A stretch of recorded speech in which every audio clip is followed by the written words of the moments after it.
오늘은 누가복음 33번째 시간입니다. 하나님 나라의 복 있는 자들이라는 제목으로 누가복음 6장 20절에서 26절까지의 말씀을 전하도록 하겠습니다. 우리 오늘 그 본문을 보게 되면은 예수님이 이제 평지에서 마치 마태복음 5장에 있는 그 예수님의 산상수훈과 굉장히 많은 부분 겹치고 비슷한 그런 평지의 설교를 하시는 장면들을 저희들이 보게 되죠. 많은 사람들이 예수님께로 몰려와서 예수님으로부터 병고침을 받고 그리고 귀신 쫓음을 받고 그렇게 하나님의 은혜 가운데 있는 상태로, 그러니까 이것이 중요한데요. 하나님의 은혜 가운데 있는 상태로 예수님께서 제자들을 보시고 이 설교를 하기 시작하십니다. 그러니까 구원이 먼저 일어난 것이죠. 그리고 하나님의 은혜가 그 무엇보다도 먼저 베풀어진 상태입니다. 그 상태에서 그 하나님의 은혜 안에 들어온 자, 그리고 하나님의 구원 안에 들어온 자가 무엇인지를 설명하며 하나님 나라의 윤리를 설명해 주시는 그 머릿말로서 오늘 복 있는 자들의 선포를 하고 계신 것이죠. 저희들은 사실 누가복음의 이 사복과 사화, 그러니까 네 가지 화에 대한 설교보다는 아무래도 마태복음의 팔복이 훨씬 더 익숙하기는 한데요. 그 내용상으로 마태복음과 누가복음은 이 복에 관해서 일정한 리듬과 흐름을 가지고 있고, 그리고 기본적으로 같은 것을 전달하지만은 그러나 조금 초점의 그 강조점이 약간 다른 것을 오늘 설교를 통해서 아시게 될 겁니다. 그래서 오늘 설교는 예수님이 얘기하시는 하나님 나라의 복 있는 자들이 무엇인지를 이해하는 것이고요. 하나님 나라의 복 있는 자들로 우리가 한 주간 살기 위하여, 이것은 그냥 단순히 한 주간 사는 문제가 아니라 우리가 하나님 나라의 복 있는 자로 우리 인생을 건설하기 위하여서 필요한 것들이 무엇인지 설교를 통하여서 알아보고 성령의 도움으로 순종하는 것을 목표로 한번 설교를 진행해 보도록 하겠습니다. 먼저 예수님이 눈을 들어서 제자들을 보시고 말씀을 하고 계시죠.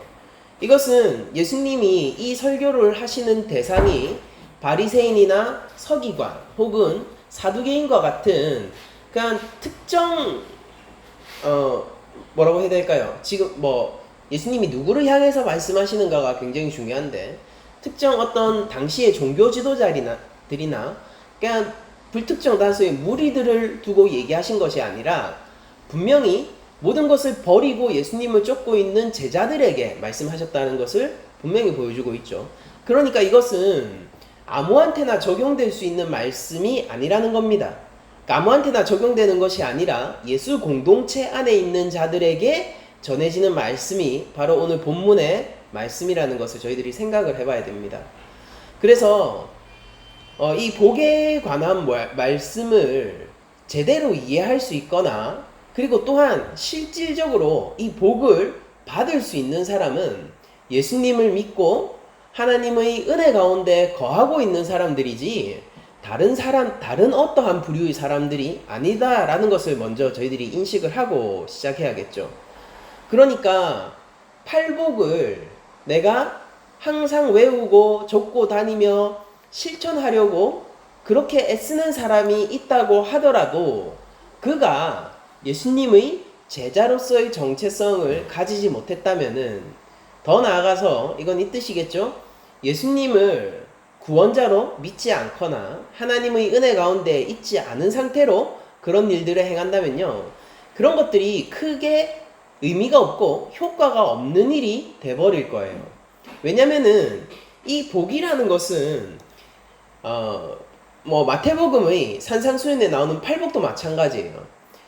지금 예수님이 선포하고 계신 이 복이라는 것은 특정 노력이나 나의 의를 통해서 다다를 수 있는 것이 아니라 하나님이 은혜로 내려주시는 구원 안에 거하는 자가 누리게 되는 복이거든요.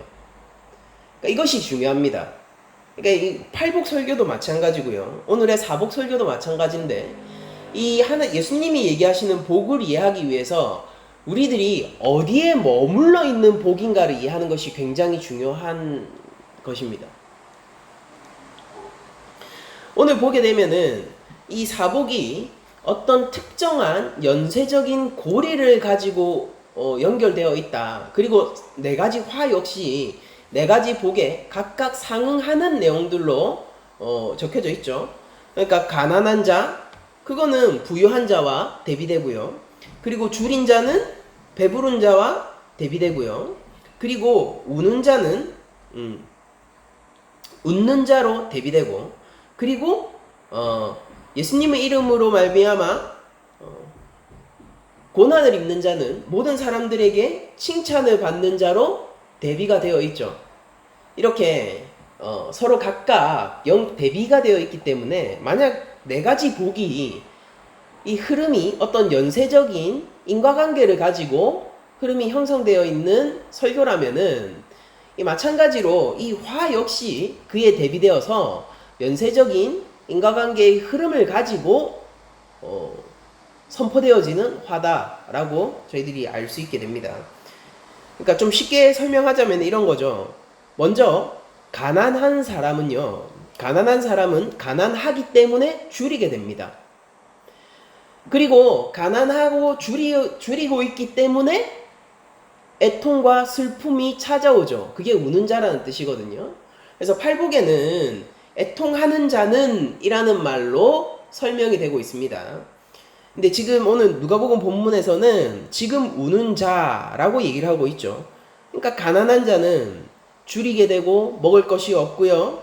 그리고 그 가난과 배고픔으로 말미암아 애통과 슬픔에 젖어 눈물을 흘리게 되죠. 이런 흐름을 가지고 있는 거예요. 그리고 이 마지막에 이 모든 이 현재적 상태가 예수님의 이름으로 말미암아 고난을 받고 있는 상태라는 것을 알림으로써 이 세 가지의 연쇄적인 사건이 가난하고 배고파 줄이게 되어서 울고 있는 이 상태가 예수님의 이름을 위하여 고난받는 상황으로 중첩되어지고 대체되어지는 그런 흐름을 저희들이 볼 수 있게 됩니다.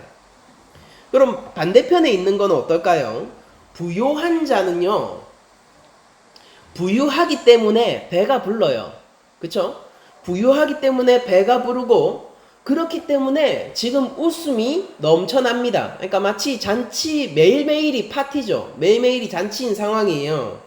그런데 이 모든 것들이 많은 사람들에게 칭찬을 받고 있는 상태로 중첩되고 대체되면서 이것이 거짓 선지자의 행동임이 선언되고, 그리고 이것은 단순히 경제적인, 사회적인 어떤 강자, 약자에 대한 얘기가 아니라 영적인 상황에 대한 얘기임을 알려주는 것으로 마찬가지로 네 가지 화의 설교도 구성되어 있습니다. 그러니까 6장 23절을 보세요. 그날에 기뻐하고 뛰놀라 하늘에서 너희 상이 큼이라. 그들의 조상이 선지자들에게 이와 같이 하였느니라 라고 얘기하면서 이것이 단순히 경제적이고 사회적인 약자에 대한 내용이 아님을 지금 선언하고 있잖아요. 이게 영적인 내용이란 말입니다. 마찬가지로 6장 26절을 보면은 모든 사람이 너희를 칭찬하며 화가 있도다. 그들의 조상들이 거짓 선지자들에게 이와 같이 하였느니라 라고 얘기하면서 구약의 상황들을 떠올리도록 만들고요. 이것이 단순히 그때 시대의 경제적인 강자라든지 사회적인 강자에 대한 내용이 아니라 이게 영적인 어떠한 내용이며 하나님, 그러니까 구약의 여호와 경외 있잖아요. 하나님 말씀에 대한 경외, 그리고 하나님께 순종함과 어떠한 특정 연관이 있는 가르침임을 지금 선포를 해주고 있는 거예요. 그러니까 누가는 지금 이 일련의 연속적 흐름을 가지고요, 마태복음보다 더 축약되어 있지만은 훨씬 더 강한 메시지를 전하고 있고, 특히나 이 마태복음에 등장하지 않는 네 가지 화를 따로 설명함으로써 이 대비되는 효과를 통해서 더욱 강조하고 있는 겁니다. 그러니까 마태복음이 물론 마태복음도 예수님 가르침의 이 축약이에요. 그렇기 때문에 마태복음의 팔복 설교가 그냥 예수님 가르침의 당시의 전부다 이렇게 단순히 우리가 접근하고 생각하면 안 되겠지만은, 그건 역시 예수님 가르침의 선별적인 선택 가운데 이루어진 축약이지만은, 그러나 누가복음의 이 네 가지 복과 네 가지 화에 대한 설교는 하나님 나라의 복 있는 자들이 무엇인지에 대해서 훨씬 더 압축적이고 더 강한 어조로 메시지를 전달하고 있는 것입니다. 마태복음과 비교해봐서도요.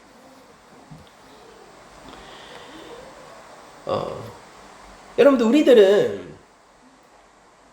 이 복 있는 자들이 그렇다면은 어떤 식으로 복을 얻게 되는지를 이해할 필요가 있겠죠. 이게 예수님 설교의 실제 흐름이기도 하기 때문에. 근데 제자들은 유대인들입니다. 지금 여기에 모여있는 제자들은요, 모두 유대인들이고요.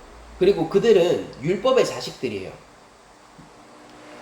무슨 얘기냐면은, 그들은 토라를 이미 다 알고 있고요.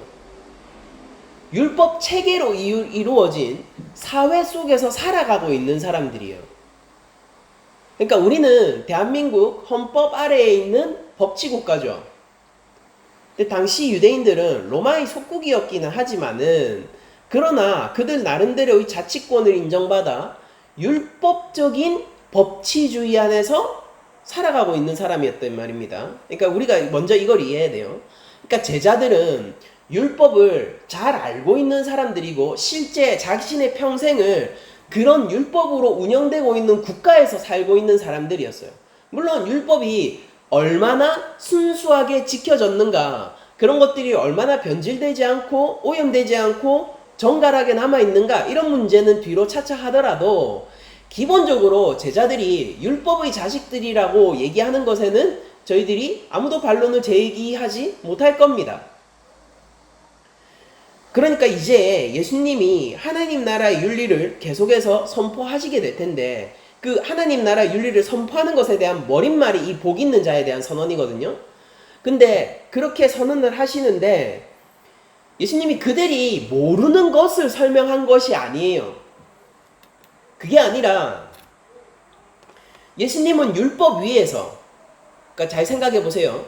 예수님은 율법을 위에서, 왜냐하면은 우리 삼일체 교리 있죠. 예수님은 한 분 하나님으로서의 제2성자세요. 예수님은 율법의 제정자이시고요, 율법의 반포자이시고요, 율법의 수여자이시면서 율법을 통한 인간 행위의 판단자이자 심판자이십니다. 그러니까 예수님이 율법 그 자체를 부정할 리가 없잖아요. 그분이 세우셨고, 그분이 실행하셨고, 그분이 판단하시는 것이 바로 율법이기 때문이에요. 그렇기 때문에 이 율법의 자식들에게 지금 뭘 해주고 싶냐면은, 지금 6장 내내 나머지 부분들이 전부 예수님의 설교, 하나님 나라 윤리에 대한 설교로 가르치고 있고, 이런 것들이 율법과 굉장히 긴밀한 연관을 가지고 있습니다. 그래서 예수님은 지금 율법을 제대로 해설해 주시려고 하시는 거예요. 그러니까 하나하나 전부 얘기하는 게 아니라 이미 전반적인 지식이 갖추어진 자들에게 핵심을 찝어주고, 그들이 잘못 어그러뜨리고 있는 것을 새롭게 세움으로 말미암아 그들의 율법을 회복시키고 온전한 하나님이 원하시는 백성들의 정신으로 만들려고 이 설교를 하시고 계신 것이라는 겁니다. 예수님은 율법 가운데서 가장 핵심적인 몇몇 가지를 지금부터 지적해 주실 거예요. 이제 다음 주 설교부터 나오겠죠. 이건 예수님의 선별이기 때문에 저희들이 뭐 어떻게 토를 달고 율법에는 저게 더 중요한데 이렇게 얘기할 수 없어요. 그러니까 예수님이 지금 가장 중요한 율법의 핵심 몇몇 가지를 지적해서 설교해 주실 것이고요. 그리고 이 예수님의 설교는요, 율법을 단순히 부정하는 게 아니라 율법의 정신이 무엇이며 율법의 완성이 무엇인지를 설명해 주는 그런 설교가 될 것입니다.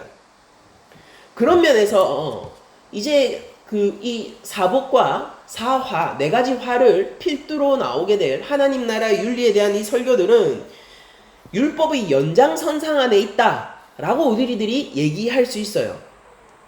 그러나 이것이 정말로 단순히 율법에 대한 설명은 아니죠. 왜냐하면은 결정적인 차이가 있기 때문입니다. 그 결정적인 차이가 무엇이냐? 시내산 언약의 그 율법과 오늘 예수님이 반포하시는 하나님 나라의 윤리의 결정적 차이는 바로 예수님 그분 자신이세요. 율법은 하나님 나라의 기준을 제시할 뿐입니다. 그러니까 율법은 조항이잖아요. 계약 조항이며 명문화된 법이지 않습니까? 그러니까 그거는 차갑고 아주 냉정하게 하나님 나라의 기준이 무엇인지를 그저 제시할 뿐이에요. 율법과는 교류할 수도 없고요. 율법과는 교제할 수도 없고요.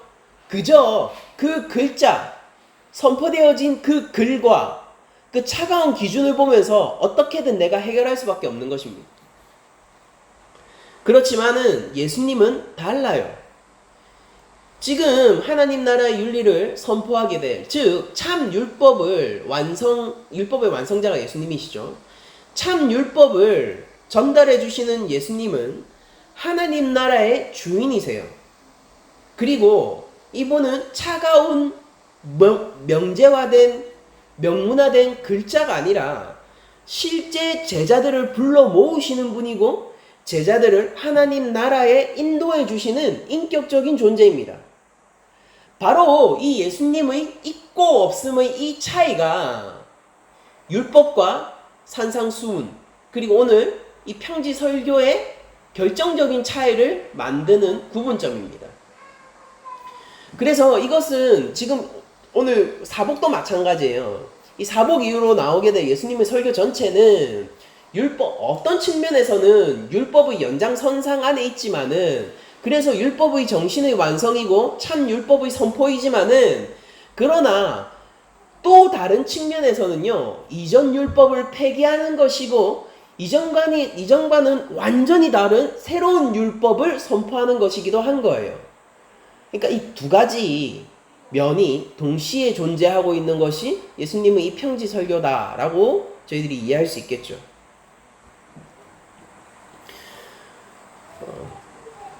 그러면은 다시 이 복을 이해함에 있어서 이 복은 무엇을 독자들로 하여금 특히 이때 당시 예수님의 얘기를 직접 듣고 있던 제자들로 하여금 독려하도록 만들 목적이 있었을까요? 말이 좀 어려웠죠. 죄송합니다. 제가 설명을 잘 못하는 것 같아요. 날이 갈수록 더. 그러니까 이거죠. 이 사복 설교와 네 가지 화에 대한 설교를 예수님이 함으로 말미암아 제자들한테 무엇보다 먼저 뭐를 강조하려고 했을까요? 결론부터 얘기하자면은 지금부터 율법에 대한 설교를 할 건데 그런데 그 모든 이 율법이 새 언약이 되고 새 율법 참 율법이 되기 위해서는 네가 내 안에 거해야 한다. 어떠한 경우가 있더라도 나 예수 그리스도의 믿음을 저버리지 말고 그 믿음 안에 있어야 한다. 그래야지 이 모든 것들이 새로워지고 이전 율법과는 다른 완전히 갱신되어진 새 언약이요 참 율법이 될 것이다 라고 얘기를 먼저 해주셔야 될 거 아닙니까? 지금 사복 설교와 네 가지 화에 대한 설교가 바로 그거예요. 그러니까 오늘 우리 설교를 통해 가지고 여러분들이 결국 붙들 수 있는 건 뭐냐면은 그냥 한마디로 이겁니다. 뭐냐면은 예수님을 그 어떠한 상황과 어려운 가운데서도 예수님을 붙드는 것이 복 안에 들어와 있는 자요. 그 자가 참으로 참 율법을 행하는 자가 될 것입니다를 예수님이 알려주는 거란 말입니다. 누가는 마태의 8복 가운데서 이 첫 번째, 네 번째, 두 번째, 여덟 번째 복을 가지고 와서 설명을 해줘요. 그런데 조금 차이가 있게 설명을 합니다. 먼저 여기서는 지금 가난한 자라고 되어 있는데 이게 하나님 나라가 자기 거라고 얘기를 해주죠. 그런데 마태복음 8복을 보면은요 그게 심령이 가난한 자라고 얘기하면서 마태는 조금 더 영적인 의미로 적고 있고 누가는 바로 지금 가난한 자라고 하면서 마치 경제적인 어떠한 것을 적고 있는 것처럼 여겨집니다. 그러면서 그런 사람은 하나님 나라가 저희 거라고 해요. 그러면서 또 마태복음의 8복에서는 애통하는 자가 위로를 얻을 거라고 했죠. 지금 이 애통하는 자가 소리내어 크게 울고 있는 사람이잖아요. 그 자가 위로를 얻게 될 거라고 하는데 누가복음은 조금 더 직접적이고 훨씬 더 이게 뭐라고 해야 됩니까? 훨씬 더 그 문제 해결적으로 이 본문을 접근하고 있는데, 애통하는 자가 위로를 얻는다라는 말이 지금 우는 자, 지금이라는 말이 중요해요. 지금 울고 있는 사람이 웃을 거다라고 얘기하면서 단순히 위로를 넘어서 완전히 해소된 거죠. 이 울어야 할 모든 이유들이, 나를 슬프게 하고 나를 굶주리게 하고 나의 가난한 이 모든 상황들이 해소된 그런 상황을 얘기를 해주고 있습니다. 그런 면에서 누가는 마태보다는 이 뭔가 의미가 더 중첩적이에요. 그러니까 실제 사회적인 그 경제적인 가난과 사회적인 약자의 위치에 있는 자들에 대한 그 현세의 위로를 동시에 전하면서, 근데 그 위로는 언제 있을까요? 대신 그 위로는 종말적이에요. 지금 이 삶이 해결된다 라고 얘기하기보다는 하나님 나라 안에서 이 모든 것이 해결된다 라고 얘기하는 훨씬 더 종말적인 해결책을 주고 있으면서, 동시에 여러분들도 아까 제가 지적했지만은 알고 계시듯이 이 선지자와의 비교를 통해서 이 모든 것들이 단순히 경제적인 문제 그리고 사회적인 계급의 문제가 아니라 영적인 문제임을 중첩해서 보여주고 있는 것입니다. 누가복음 본문이 그러한 스탠스를 가지고 있다는 걸 이해를 합시다. 예수님은 4가지 복을 선포하십니다. 가난한 자, 가난하기 때문에 굶주릴 수밖에 없는 자, 가난하고 굶주린 이 상태로 말미암아 울고 있는 자, 그리고 예수님의 이름으로 핍박과 고난을 받고 있는 자. 이들에게 분명히 하나님 나라를 약속해주고 그들에게 상급을 약속해주면서 이 본문이 우리로 하여금 떠올리게 하는 것은 누가복음 4장 18절의 말씀일 거예요. 이게 연관이 있을 거라고 추정이 되는데, 주의 성령이 내게 임하셨으니 이는 가난한 자에게 복음을 전하게 하시려고 내게 기름을 부으시고 나를 보내사 포로된 자에게 자유를, 눈먼 자에게는 다시 보게 함을 전파하며 눌린 자를 자유롭게 하고 주의 은혜의 해를 전파하게 하려 하심이라 하였더라 라는 예수님의 복음의 선언. 그리고 예수님은 분명히 이때 뭐라고 말씀하셨습니까? 이 말씀이 지금 너희 귀에 응하였다 이렇게 말씀하셨잖아요. 그러니까 분명히 이것과 연관을 가지고 지금 얘기를 하고 있으시다는 사실을 저희들이 먼저 염두에 둬야 됩니다. 그러면은 오늘 본문은 어떤 시기예요? 오늘 본문은 지금 고난을 받고 있는 사람이 훗날 미래에 복을 받게 된다 라고 얘기를 하셨죠. 그러니까 지금 현재와 미래의 어떤 상황이 지금 괴리되어 있고 분리되어 있잖아요. 근데 앞서서 예수님이 비슷한 사람들을 지금 언급하시잖아요. 포로된 자, 눈먼 자, 가난한 자, 그런 자들에게 하나님의 은혜의 해가 선포되었다라고 얘기하시고, 그게 언제? 지금 응하였다 이렇게 분명히 누가복음 앞에서 먼저 얘기를 했지 않습니까? 그러니까 지금 임한 하나님 나라 안에 있는 이 백성들에게, 이 제자들에게요. 그러니까 이게 먼저죠. 4장이 먼저잖아요. 오늘 이 6장보다는. 그러니까 이미 임한 하나님 나라 그 안에 거하고 있는 이 제자들에게 장차 올 하나님 나라의 위로와 하나님 나라의 기업을 약속해주고 있는 게 이 사복설교란 말이에요. 그러니까 여러분들 이거 그냥 오늘 본문만 봐서는 잘 모르죠. 이 누가복음이 전체 흐름 안에서 봐야 되는데, 이렇게 보면은 이 사복설교는 또한 무엇을 저희들이 인식을 해야 됩니까? 이미 그러나 아직의 하나님 나라, 바로 이미 그러나 아직은 하나님 나라의 개념 아래에서 이 사복역 설교 역시 저희들이 접근을 해야 돼요. 그러니까 여러분들 제가 지금 사전에 이 본문을 보기 전부터 사전에 까는 게 많죠. 근데 이게 이런 것들을 깔고 저희들이 이해를 해야지 정말로 이 본문을 깊이 이해할 수 있기 때문에 제가 드리는 말씀입니다. 그러면 이런 것들을 머리에 넣고 한번 첫 번째 복부터 살펴보도록 하겠습니다. 자, 가난한 자가 복이 있어요. 가난한 자는 하나님 나라를 기업으로 받습니다.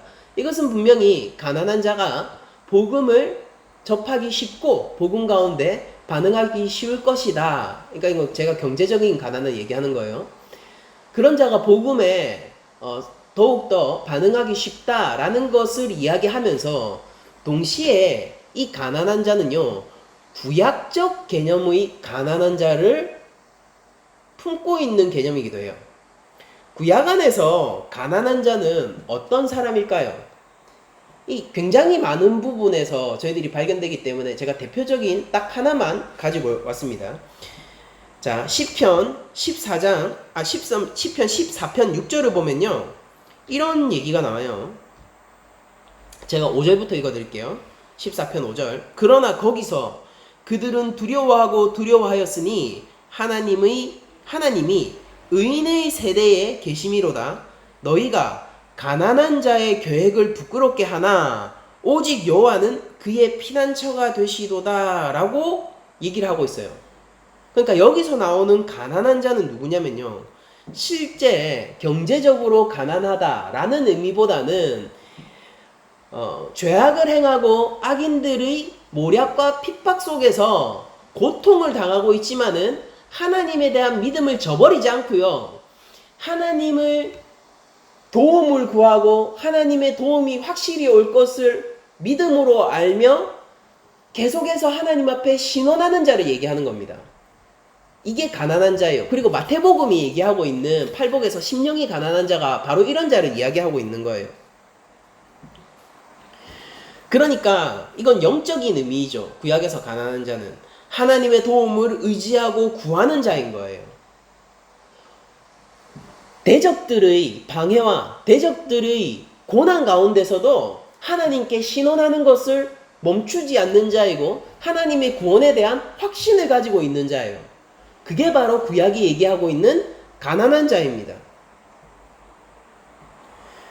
또한 구약에서는요, 이 가난한 자에 대해서 어떻게 대하는 것이 하나님의 뜻인지를 알려주고 있는데요, 이 율법의 원리예요. 율법의 원리를 보면은 신명기 15장 7절 이하를 읽어드리겠습니다. 내 하나님 여호와께서 네게 주신 땅 어느 성읍에서든지 가난한 형제가 너와 함께 거주하거든 그 가난한 형제에게 네 마음을 완악하게 하지 말며 네 손을 움켜쥐지 말고 반드시 네 손을 그에게 펴서 그에게 필요한 대로 쓸 것을 넉넉히 구워주라. 삼가 너는 마음에 악한 생각을 품지 말라. 곧 이르기를 일곱째 해 면제년이 가까이 왔다 하고 네 궁핍한 형제를 악한 눈으로 바라보며 아무것도 주지 아니하면 그가 너를 여호와께 호소하리니 그것이 네게 죄가 되리라. 여러분들 잘 생각해 보세요.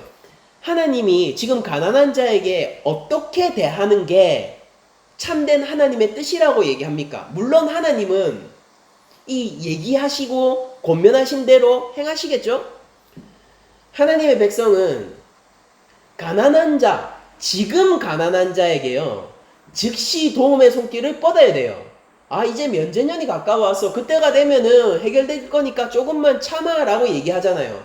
그러면은 그 사람이 하나님 앞에 신원하게 되었을 때 그게 지금 돕지 않은 너의 죄가 될 것이다. 악이 될 것이다. 그 악한 생각을 마음에 품지 말라 라고 지금 하나님이 율법을 통해서 선언하고 계시거든요. 그럼 하나님은 이 율법의 원리에 비추어 보았을 때 가난한 자들에게 어떠한 도움의 손길을 보내시는 분이시겠습니까?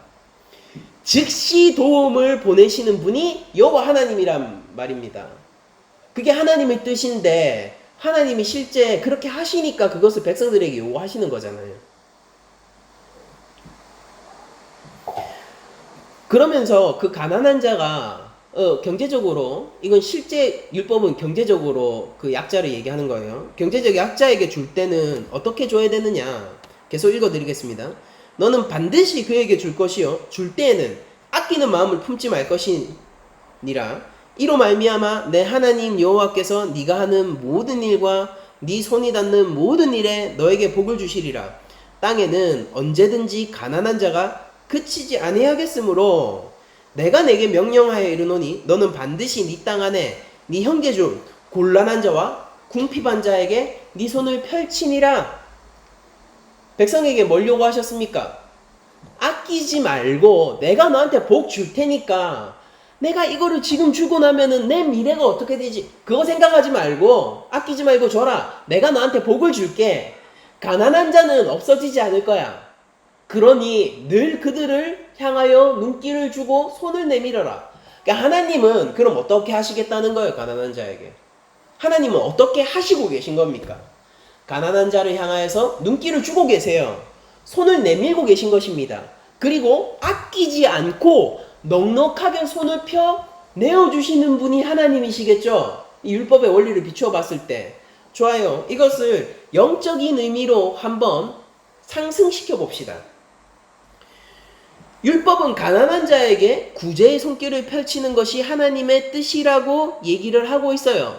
그러면은 구약 안에서 영적으로 가난한 자, 즉 대적들의 핍박과 어려운 상황 속에서도 하나님을 경외하는 길을 멈추지 않아 가난이 닥쳐오고 하나님의 말씀을 선포하는 것을 멈추지 않아. 이게 옛적 선지자들의 길이잖아요.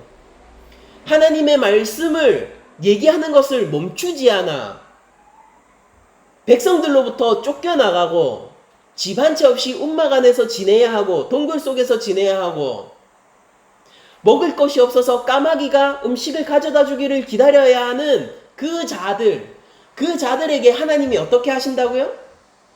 그 눈길이 누구한테 가 있습니까? 넉넉히 배불리 먹고 있는 그 이스라엘 백성들한테 가 있겠어요? 아니면은 먹을 것이 없어서 굶주리고 눈물을 흘리고 애통하면서 하나님 나를 돌보아 주시옵소서, 하나님의 구원을 바랍니다, 하나님의 구원이 올 것을 저는 믿어 의심치 않습니다 라고 하나님 앞에 신원하고 있는 그 하나님의 선지자이겠습니까?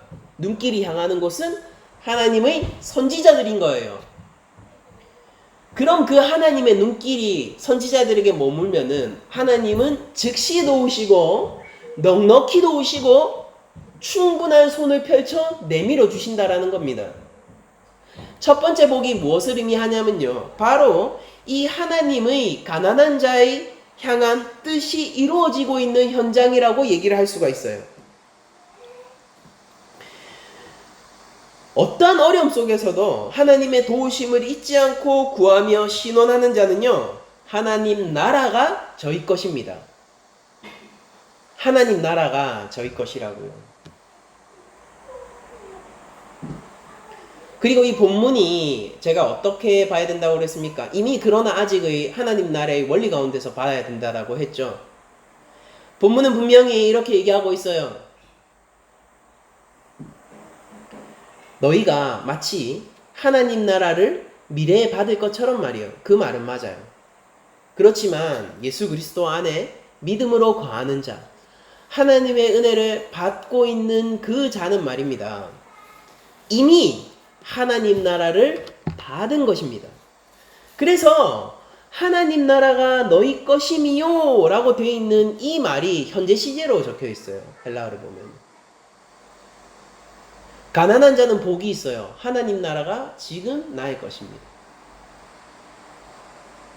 그리고 장차 온전히 받을 것이기도 한 것입니다.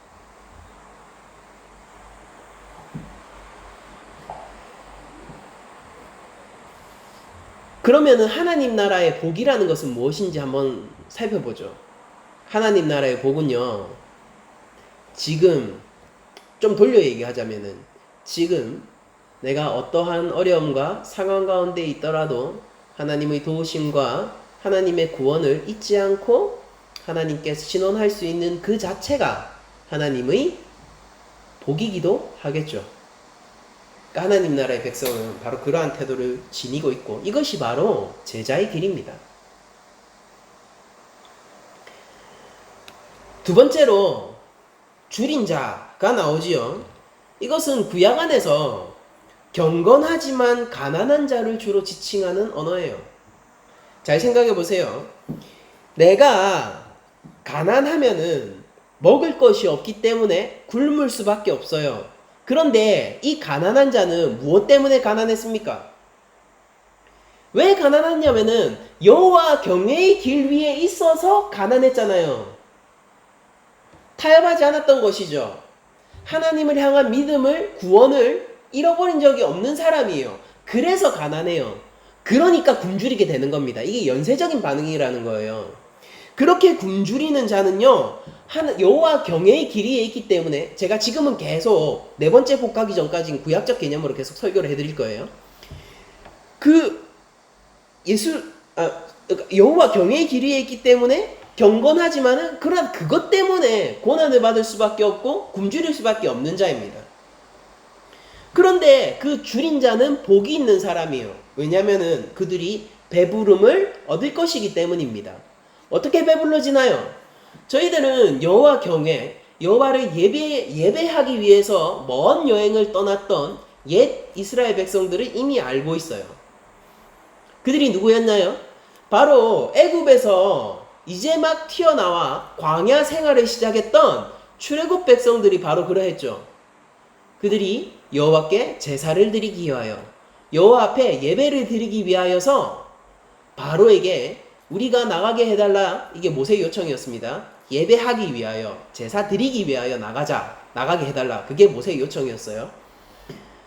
그 이스라엘 백성들이 그러한 여호와 경외의 예외의 요청을 했을 때 하나님이 그들을 구원해 주셨어요.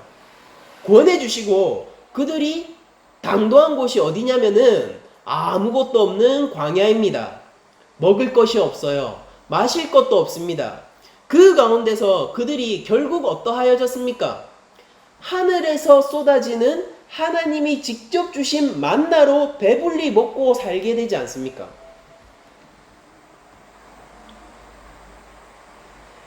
어려운 가운데서도 경건함을 유지하며 하나님께 대한 믿음과 그 구원을 구하는 신원을 멈추지 않는, 그것으로 말미암아 가난하여지고 굶주린 자는 반드시 하나님이 하늘의 만나를 그에게 주실 거예요.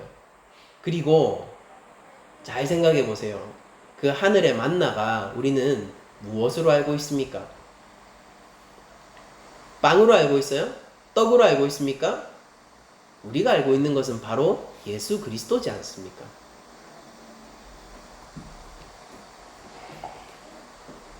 여호와 경외의 길 위에 있어서 굶주릴 수밖에 없는, 가난할 수밖에 없는 이 자들에게 배부른 잔치의 상이 벌어질 건데, 그게 바로 예수 그리스도로 말미암아 벌어지게 될 혼인잔치인 거예요. 세 번째 복으로 가보죠. 그러면은 이제 이 가난과 굶주림 속에서 이 눈물 흘릴 수밖에 없는 이 사람, 애통할 수밖에 없는 이 사람, 슬픈 자, 이 슬픈 자는 어떤 복을 받게 되나요? 그러니까 이런 자는 그냥 그 자체로 복이 있는 거예요. 애통하고 슬픈 자는 웃음의 복이 있습니다. 어떻게 이해할 수 있을까요? 여러분들, 제가 아까 누가복음 4장에 예수님의 그 너희 귀에 희년을 선포하시면서 너희 귀에 오늘 이게 응했다 이렇게 말씀하신 그 본문을 한번 연결시켜서 읽어드린 적이 있는데, 그게 예수님이 이사야서를 읽어주신 거거든요. 이사야서 61장을 발췌하신 건데 제가 그걸 한번 읽어드릴게요. 그러면은 슬픈 자에게, 우는 자에게 어떤 웃음의 복이 있는지를 알 수 있게 됩니다. 한번 읽어드리겠습니다. 이사야 61장 1절 이하입니다. 주 여호와의 영이 내게 내리셨으니 이는 여호와께서 내게 기름을 부으사 가난한 자에게 아름다운 소식을 전하게 하려 하심이라. 나를 보내사 마음이 상한 자를 고치며 포로된 자에게 자유를, 갇힌 자에게 노임을 선포하며 여호와의 은혜의 해와 우리 하나님의 보복의 날을 선포하며 모든 슬픈 자를, 여기서 슬픈 자가 등장해요. 울고 있는 사람입니다. 모든 슬픈 자를 위로하되 무릇 시온에서 슬퍼하는 자에게 화관을 주어 그 죄를 대신하며 기쁨의 기름으로 그 슬픔을 대신하며 찬송의 옷으로 그 근심을 대신하고 그들이 의의 나무 곧 여호와께서 심으신 그 영광을 나타낼 자라 일컬음을 받게 하려 하심이라. 다시 한번 읽어드릴게요. 이게 웃음의 복이에요. 모든 슬픈 자를 위로하되, 이 팔복에서 나오는 애통하는 자에게 내려지는 복이죠. 슬픈 자를 위로하되 무릇 시온에서 슬퍼하는 자에게 화관을 주어 그 죄를 대신하여 기쁨의 기름으로 그 슬픔을 대신하여 찬송의 옷으로 그 근심을 대신하시고. 그러니까 이 자는 어떤 자입니까? 찬송이 넘치는 자가 되는 거예요. 그것으로 웃는 것이죠. 근심이 사라진 자로서 웃는 거예요. 근데 뭐 어떤 근심이 사라지는 겁니까? 여호와 경외의 길에 태적이 없어진 것이에요. 내가 하나님께 예배하고 찬송함에 있어서 그 어떤 방해도 없는 것입니다. 그것으로 말미암아 웃음꽃이 활짝 피는 것입니다. 돈이 많아져서요? 그것 때문에 웃는 게 아니죠. 그들의 의의 나무 곧 여호와께서 심으신 그 영광을 나타낼 자라 일컬음을 받게 하려 하십니다. 그러니까 하나님 영광의 대변인으로서 칭찬받게 되고 그의 행실이 어떤 의미를 가지고 있는지 마침내 밝혀지는 것으로 기쁨을 얻게 되는 자인 거예요. 그러니까 사람들은 네가 멍청한 짓을 하고, 사람들은 그러니까 포로기 시대 이전의 선지자들을 생각해 보세요. 뭐? 우리한테 포로되라고? 너 하나님 나라의 배반자지. 너 하나님 나라 팔아먹는 사람이지. 야, 너 하나님 안 믿지? 이 거짓 선지자야. 근데 그게 마침내 진실이 드러나게 될 것이라고요. 그렇게 눈물을 흘리던 그 선지자는 마침내 마지막 때 하나님이 정하신 때에 사실은 이가 나의 영광을 나타내는 자다라는 지위를 회복하게 될 것이라는 것입니다. 그렇게 가난함으로 말미암아 굶주려서 눈물을 흘릴 수밖에 없는 자가 끊임없이 하나님 앞에 신원하고 여호와의 구원을 믿는 그 길에서 떠나지 않음으로 말미암아 끝까지 하나님을 믿고 의지함으로 말미암아 그 어떠한 상황에서도 그 믿음을 꺾지 않음으로 말미암아 마침내 합당한 평가가 내려지게 된다라는 것입니다. 그래서 웃음이 넘치게 되는 것이죠.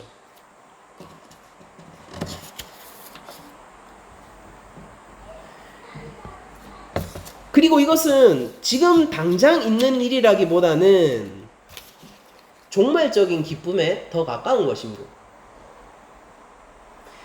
여러분들 하나님을 의지하기 때문에 고통을 당하십니까? 사실 하나님을 의지하는 길은 고난과 고통이 따르는 길이에요.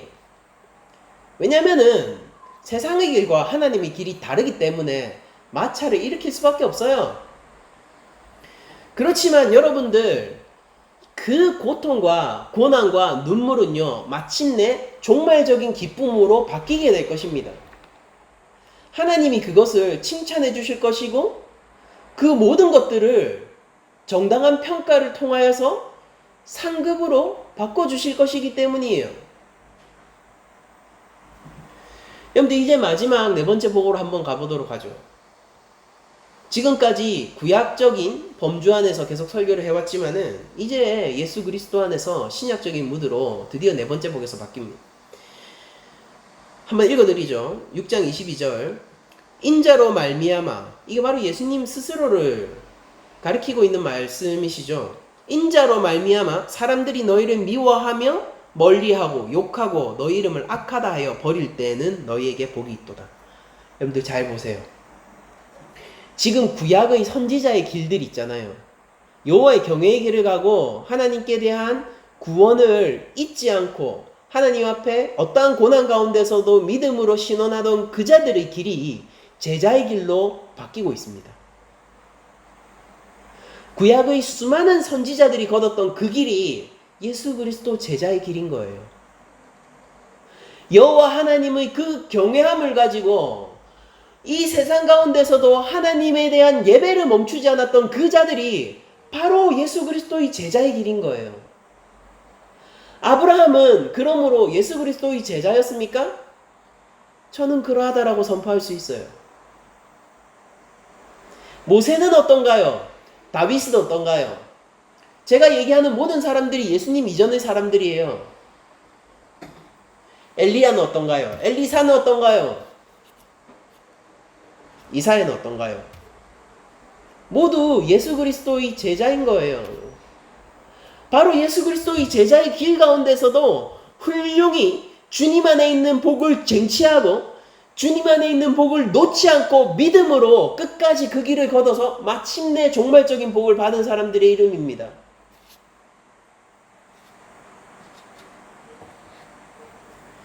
(23절은) 이렇게 얘기하고 있죠. 그날에 기뻐하고 뛰놀라. 와, 고난을 당하고 있는데 이때 기뻐하고 뛰놀라고요. 왜 그렇습니까? 하늘에서 너희의 상이 큼이라. 그들의 조상들이 선지자들에게 이와 같이 하였느니라 라고 얘기하면서 나의 이름으로 고난을 받고 있는 이 삶이 선지자들의 길이었다 라고 예수님이 명시적으로 밝혀주시고 계시죠. 그래서 이 사복음 말입니다. 단순히 경제적, 사회적인 약자를 향한 예수님의 축복을 넘어서서 오히려 그거보다 더 거대한 영적인 현실과 가르침을 주는 설교로 이 부분에서 변모하게 돼요. 여러분들 한번 생각해 보세요. 어떠한 상황에서도 하나님을 의지하고 도움을 기다리고 신원하던 자들, 그게 가난한 자들이었죠. 그런 사람들은 굶주려요. 그래서 애통하게 된다고요. 마치 지금 하나님의 구원이 없는 것 같아서, 대적들이 영원히 사라지지 않고 나를 공격하고 있는 것 같아서 눈물을 흘린단 말이에요. 근데 그 그림이, 그 선지자의 그림이 이제 예수님에게로 중첩되어지고 있어요. 예수님이 그 그림을 덮어 씌우고 있단 말이에요. 여러분들 예수님이 제자입니까? 그렇다면 지금부터 한번 잘 들어보세요. 선지자들이 당한 거부와 고난은 예수님의 이름을 위하여서 모든 것을 버리고 따르는 그 제자들에게 더 씌워지는 그림자로서의 그림이에요. 예수님을 따르는 예수님을 따르는 제자의 길은요, 곧 여호와 경외의 길을 갔던 선지자의 길임이 여기에서 드러나게 됩니다. 예수님을 따른다는 게 무슨 의미일까요? 예수님이 제자가 된다는 게 무엇을 의미할까요? 그것은 바로 우리가 필연적으로 영적인 반대에 부딪히게 될 것을 알려주는 길입니다. 어려움을 겪게 될 거예요. 우리는 그것으로 말미암아. 하나님의 길과 세상의 길은 이렇게 다른 것입니다. 필연적으로 마찰이 있고 충돌이 있을 수밖에 없는 거예요. 그 가운데서 선지자들은 고난을 겪었고 예수님의 길과 세상의 길이 다르므로 우리 예수 그리스도의 제자들 역시 고난이 필연적인 것입니다. 제자들은 이제 자기들이 예수님을 따른다는 것이 무엇을 의미하는 것인지에 대해서 알게 돼요. 그들이 더 이상 다른 것들을 기대할 수 없다고요. 예수님이 꽉 못 박죠. 다른 세속적인 어떤 복을 기대하는 것을 방지하기 위해서 4가지 화까지 설명해줘요. 예수님 따르면 말이지, 예수님이 언젠가 로마를 정복하실 거고 우리 유대인들의 이 나라를 하나님의 나라로서 열방 가운데 제국으로 키워버리실 거고 우리들은 또 다른 다윗의 나라를 가지게 될 거고 그때 될 때 내가 이 국가의 요직을 꿰차서 어떤 지방을 다스리는 본붕왕이 될 수도 있을 거고 그때가 되는 많은 명예와 많은 잔치와 배부름과 돈이 따르겠지? 그런 헛된 기대들을 예수님이 완벽하게 차단해버리시는 말이 뭡니까? 다음에 이어서 나오는 네 가지 화예요. 그러나 화 있을진저 24절 이하입니다. 화 있을진저 너희 부요한 자여 너희는 너희의 위로를 이미 받았다. 제자들이 기대는 여기서 산산조각 나야 되는 겁니다. 우리의 복이 우주적이고 종말적인 복으로 향해야 하는 것이죠. 지금 하나님이 좀 덜 챙겨준다고 해서 징징 짜지 말아야 된단 말이에요. 지금 하나님이 잠시 없는 것 같다면서 진짜 하나님 없는 것처럼 징징 짜지 말아야 된다는 소리입니다. 화 있을진저 너희 지금 배부른 자여 너희는 줄이리로다. 화 있을진저 너희 지금 웃는 자여 너희가 애통하며 울리로다. 모든 사람이 너희를 칭찬하면 화가 있도다. 그들의 조상들이 거짓 선지자들에게 이와 같이 하였느니라.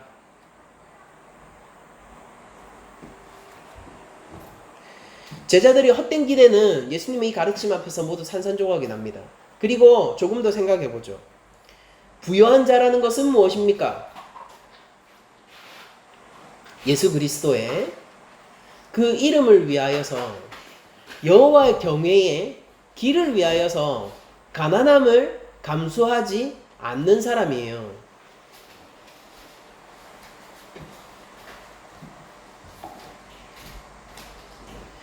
여호와 경외의 길을 가게 되었을 때 조금 더 이제는 저희들이 이게 뭘 의미하는지 알잖아요. 바로 예수 그리스도의 제자의 길을 가게 되었을 때 겪고 오는 견함과 그 세상의 반대 가운데서 마침내 물러나게 되어서 세상과 손잡은 자들입니다. 그들이 부유해요. 그들은 고난을 받을 필요가 없고 굳이 여호와 경외에 따른 반대를 감수할 필요가 없기 때문에 그들은 그냥 배불리 먹게 되고 부유하게 되는 것이죠. 율법적으로 이해하면 이거예요. 율법적으로는 이런 사람들입니다. 주변에 가난한 사람들이 있지만은 아까 민수기의 그 말씀처럼 말입니다. 주변에 가난한 사람들이 있지만은 이제 곧 면제년이 올 거니까 조금만 참아라고 얘기하면서 내 것을 아끼고 있는 사람, 그게 어떤 사람입니까? 하나님께 순종하지 않는 사람. 하나님 나라보다 내 나라가 더 중요한 사람. 여호와 경외의 길보다 나의 안락함이 더 중요한 사람. 예수 그리스도를 모든 것을 버리고 쫓아야 한다는 제자도의 길 위에서 재산이 많음으로 근심하여 돌아설 수밖에 없는 사람. 바로 그 사람이 여기에 나오는 부요한 자인 거예요. 근데 부요한 자는요, 살면서 편합니다. 왜냐면은 지금 웃고 있으니까요. 지금 위로를 받고 있잖아요. 그런데 내가 받고 있는 지금 이 위로가 어떤 값을 치른 위로거든요. 그게 어떤 위로인지 아십니까?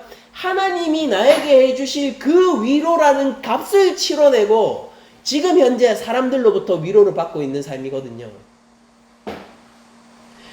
여러분들, 저희들이 이 사복을 하나하나 살펴봤기 때문에 이 네 가지 화는요, 통으로 한번 이해를 해보자고요.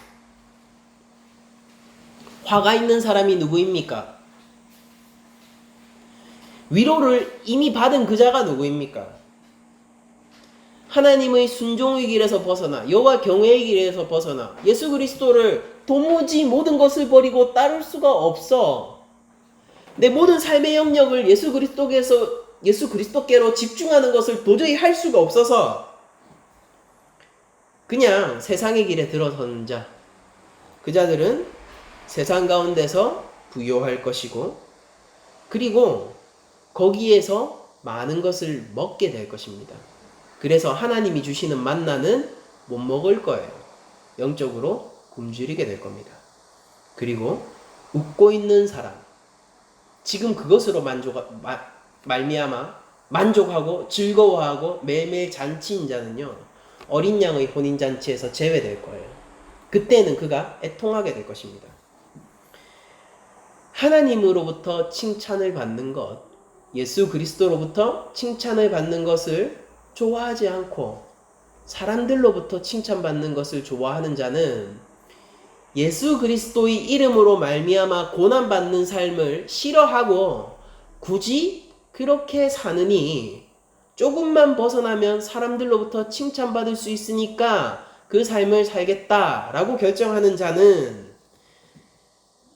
자신의 위치가 거짓 선지자의 위치임을 깨달아 알아야 할 거예요. 왜냐면은 옛 백성들도 거짓 선지자들에게는 칭찬해 줬으니까요. 예수님에게 칭찬받는 삶이 무엇인지를 더 고민해 봐야겠죠. 이것은 제자들에게도 경고성 메시지인 겁니다. 우리 낮은 자리 교회가 예수님의 제자라면은 여기에서 많은 위협을 받아야 되는 것입니다.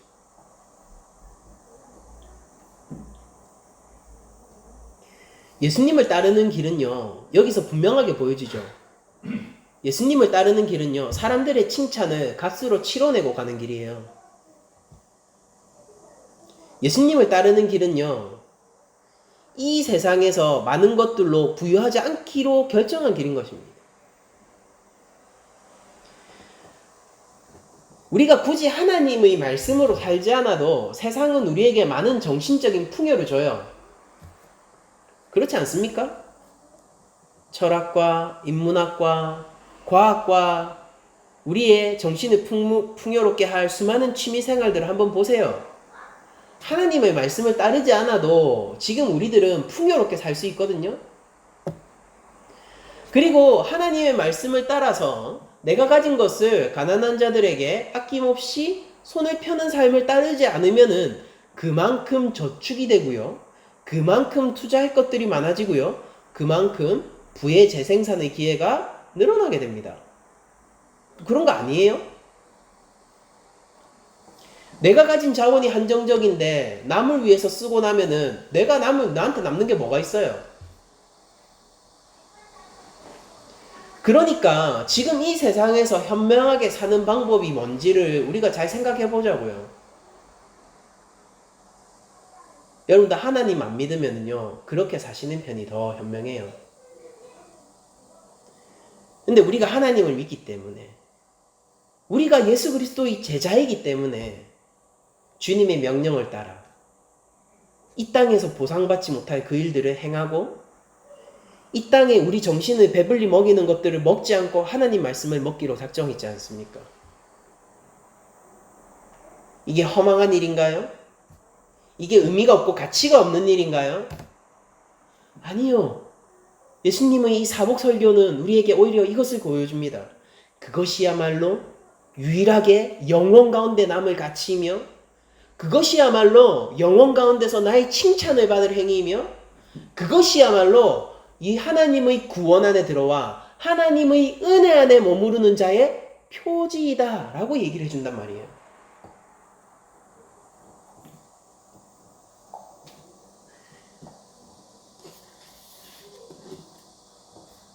다음 주부터 우리들은 예수님이 하나님 나라의 윤리로 우리에게 어떻게 살아야 하는지를 잘 설명해 주실 겁니다.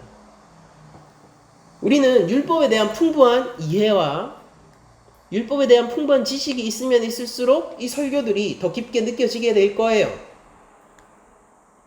그렇지만 굳이 율법을 빠삭하게 알지 못하더라도 우리에게 가장 중요한 것은 우리가 예수 그리스도의 제자로서 이 설교를 들어야 한다는 것입니다.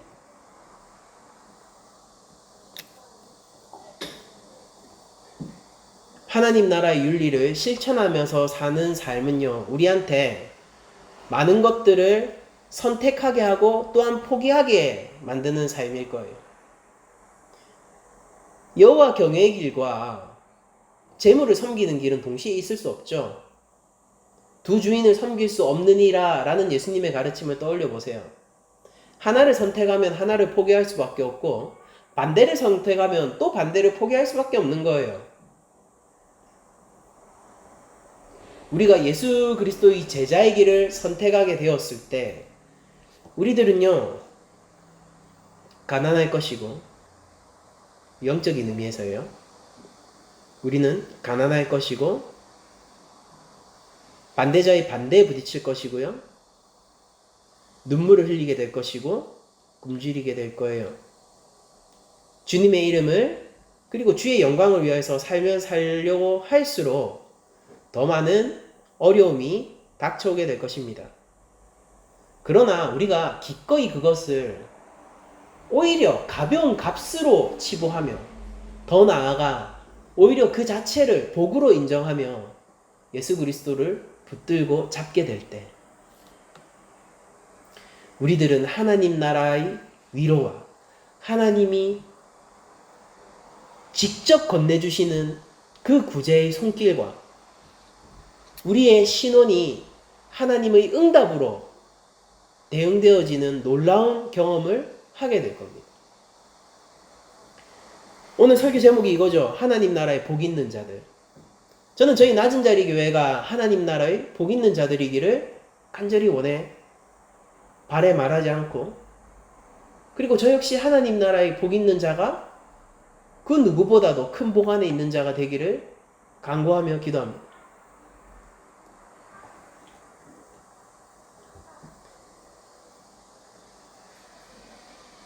우리의 영적인 상태가 어떤가요? 하나님의 구원을 간절히 바라고 있나요? 하나님이 아니면은 내 삶을 책임질 수 있는 그 어떠한 존재도 없으며 하나님만이 나의 삶의 주인임을 간절히 고백하고 있나요?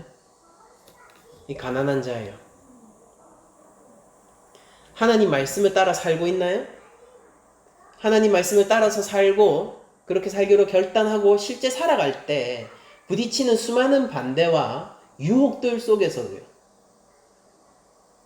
세상의 지혜들이 우리에게 건네는 달콤한 속삭임 속에서도 하나님 말씀에 붙들려 하나님 말씀으로 살아가기로 결정을 하셨나요? 예수 그리스도가 나의 구원자이자 내 삶의 주인으로서 제자의 길을 모든 것을 버리고 주께로 향하고 나아가기로 결정하셨나요? 그렇다면 우리는 하나님 나라의 복 있는 자들입니다. 그렇게 우리는 하나님 나라의 윤리에 반응할 수 있는 자가 될 거예요. 하나님 나라의 윤리는 율법과 다르게 지켜 행하면 도달하는 곳이 아니라 예수 그리스도 안에 이미 속한 자들, 이미 하나님 나라의 복이 임한 자들이 그 하나님 나라에 반응해서 살게 되는 삶이기 때문입니다. 거짓 선지자들은 하나님 이름으로 고난받는 게 너무 힘들었거든요. 그래서 그냥 듣고 싶은 얘기 해줬어요. 평안하다, 평안하다. 하나님이 지켜주신다, 지켜주신다. 그게 가능했던 이유는 단 하나입니다. 하나님 말씀을 선별적으로 수용했기 때문입니다. 괜찮다, 괜찮다. 하나님도 이렇게 얘기하시잖아. 참 선지자들은 무엇 때문에 가난할 수밖에 없었고 굶주리고 애통할 수밖에 없었냐면은 하나님 말씀 전체를 받아들였기 때문이에요. 하나님 말씀 이것도 봐. 네가 외면하려는 이 말씀을 봐. 네가 떠나고 싶은 이 말씀을 봐. 우리한테 있는 이 하나님의 계시를 보아라. 사람들이 미워하죠. 우리 교회가 세상의 빛과 소금이 맞다면은 예수 그리스도의 말씀 전체를 받아들이고 참으로 모든 것을 버리고 달리 얘기하면은 모든 것을 주께로 향하게 하여 살아가는 삶이에요. 경제적인 부와 경제적인 가난은 어느 정도 연관관계가 있을 수 있겠으나 하나 절대적인 것도 아닙니다. 삭개오는 여전히 부자였어요. 누가복음에 나오죠. 삭개오. 세리장. 그냥 세리 아니에요. 세리장. 삭개오는 여전히 부자였어요. 근데 자기 재산을 탈탈 털어내지 않습니까? 그러고도 부자거든요. 탈탈 털어내서 빚진 자들에게 몇 배씩 갚아주잖아요. 근데 그게 가난한 자가 맞다고요.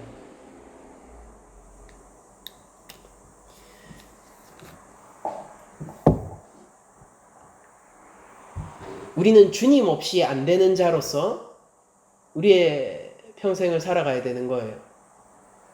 그러니까 제가 앞서 얘기했던 것처럼 제가 이 말씀만 드리고 설교를 마치겠습니다. 제가 앞서 말씀드렸던 것처럼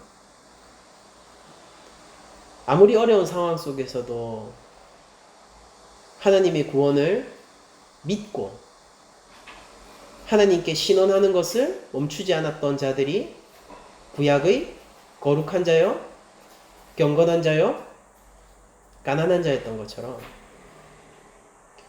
우리가 아무리 어려운 상황과 우리의 환경 속에서도 주 예수 그리스도의 이미 임한 구원을 버리지 않고 외면하지 않고 그리고 다시 오실 예수 그리스도를 믿으며 우리의 모든 삶을 주께로 향하게 하며 성령을 통하여 우리 주께 신원하는 자는 하나님 나라의 복을 받게 될 뿐 아니라 지금 당장 누리고 있는 자가 될 것입니다. 이제 더운 여름입니다. 밖에는 벌써 매미 소리도 들리고 날이 더워지니까 스트레스 지수도 오르고 막 몸도 처지고 그러죠. 그러나 이런 상황 속에서도 우리가 예수 그리스도의 제자된 길들을 저버리지 않고 주께 신원하며 주의 도움을 구하는 삶을 살아갈 때 우리들은 하나님 나라 백성으로서의 삶을 살 수 있을 것이고 하나님 나라가 우리 것일 것입니다. 한 주간 우리가 하나님 나라를 묵상하며 주의 제자된 길을 결단하는 한 주간이 되기를 원하며 오늘 설교를 모두 마치도록 하겠습니다.